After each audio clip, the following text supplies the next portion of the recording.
श्रीमद् भगवद गीता। अर्जुन का कृष्ण से संबंध सखा रूप में था। निस्संदेह इस मित्रता तथा भौतिक जगत में पाई जाने वाली मित्रता में आकाश और पाताल का अंतर है। ये दिव्य मित्रता है जो हर किसी को प्राप्त नहीं हो सकती। निस्संदेह प्रत्येक व्यक्ति का भगवान से सीधा संबंध होता है और यह संबंध भक्ति की पूर्णता से ही जागृत होता है। किंतु जीवन की वर्तमान अवस्था में हमने न केवल भगवान को भुला दिया है, अपितु हम भगवान के साथ अपने शाश्वत संबंध को भी भुला चुके हैं।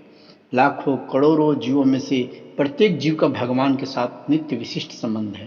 यह स्वरूप कहलाता है। भक्ति योग की प्रक्रिया द्वारा यह स्वरूप जागृत किया जा सकता है, तब यह अवस्था स्वरूप सिद्धि कहलाती है।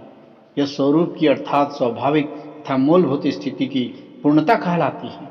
अतः अर्जुन भक्त था और वह भगवान के संपर्क में मित्र रूप में था। अर्जुन ने कहा, आप भगवान परम धाम पवित्रतम परम सत्य हैं। आप शाश्वत दिव्यादि पुरुष अजन्मा तथा महानतम हैं। नारद, असित, देवल तथा व्यास जैसे समस्त महामुनि आपके विषय में इस सत्य की पुष्टि करते हैं और अब आप स्वयं मुझ में इसी की घोषणा कर रहे हैं। हे कृष्ण, आपने जो कुछ कहा है उसे पूर्ण रूप से मैं सत्य मानता हूं। हे प्रभु, न तो देवता न असुर ही आपके व्यक्तित्व को समझ सकते हैं। भगवान से भगवत गीता सुनने के बाद अर्जुन ने कृष्ण को परम ब्रह्म स्वीकार कर लिया। प्रत्येक जीव ब्रह्म है, लेकिन परम पुरुषोत्तम भगवान परम ब्रह्म है। परम धाम का अर्थ है कि वे सबों के परम आश्रय का धाम है।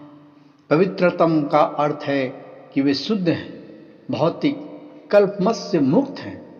पुरुषोत्तम का अर्थ है वे परम भोक्ता हैं।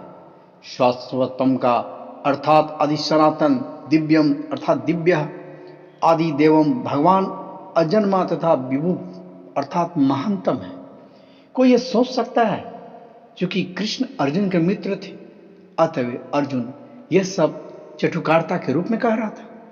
लेकिन अर्जुन भगवत गीता के ये संदेह, इस प्रकार के संदेह को दूर करने के लिए अगले श्लोक्स में इस प्रशंसा की पुष्टि करता है कि जब वह यह कहता है कि कृष्ण को मैं ही भगवान नहीं मानता, अपितु नारद, असित, देवल तथा व्यास देव जैसे महापुरुष भी भगवान स्वीकार करते हैं। ये सब महापुरुष हैं जो समस्त आचार्यों द्वारा स्वीकृत वैदिक ज्ञान का वितरण करते हैं। अतः अर्जुन श्री कृष्ण से कहता है कि वे जो कुछ भी कहते हैं उसे वो पूर्ण सत्य मानता है। आप जो कुछ कहते हैं उसे मैं सत्य मानता हूँ। अर्जुन यह भी कहता है कि भगवान के व्यक्तित्व को समझ पाना बहुत ही कठिन है। यहाँ तक कि बड़े बड़े देवता भी उन्हें नहीं समझ पाते। अतः वे मानव मात्र भक्त बने बिना भगवान श्री कृष्ण को कैसे समझ सकता है। अतः भगवत गीता को भक्ति भाव से ग्रहण करना चाहिए। किसी को यह नहीं सोचना चाहिए कि वह कृष्ण के तुल्य है। नहीं, ये सोचना चाहिए कि कृष्ण सामान्य पुरुष है या कि एक महान व्यक्तित्व है। यह एक महान व्यक्तित्व है। भगवान श्री कृष्ण सात पुरुषोत्तम भगवान है। अतएव भगवत गीता की कथा के अनुसार या भगवत गीता को समझने का प्रयत्न करने वाले अर्जुन के कथा अनुसार हमें सिद्धांत रूप में कम से कम इतना तो स्वीकार कर लेना चाहिए कि श्री कृष्ण भगवान हैं, और उसी विनीत भाव से हम भगवत गीता को समझ सकते हैं। जब तक कोई भगवत गीता का पाठ विनम्र भाव से नहीं करता है, तब तक उसे समझ पाना अत्यंत कठिन है, क्योंकि यह एक महान रहस्य है। तो भगवत गीता क्या है? भगवत गीता का प्रयोजन मनुष्य को भौतिक संसार से क्या ज्ञान से उबारना है। प्रत्येक व्यक्ति अनेक प्रकार की कठिनाइयों में फंसा रहता है। जिस प्रकार अर्जुन भी कुरुक्षेत्र में युद्ध करने के लिए कठिनाई में था, अर्जुन ने श्री कृष्ण की शरण ग्रहण कर ली। फलस्वरूप इस भगवत गीता का प्रवचन हुआ।